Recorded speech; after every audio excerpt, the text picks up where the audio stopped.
हमारे मगनियान आजाद न हुए, खुदा की कसम जिसके कब्जे में हम सबकी जान है, और सिरा उठाकर जंग का ऐलान करते हैं।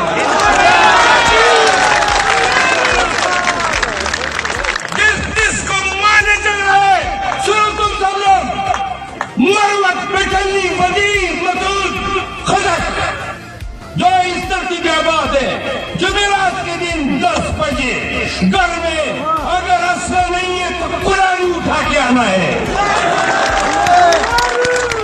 छोटा बड़ा सारा असला लाना है, क्योंकि फिर हम इस जुल्म को देखने की हद तक तमाशाई नहीं ले सकते हैं।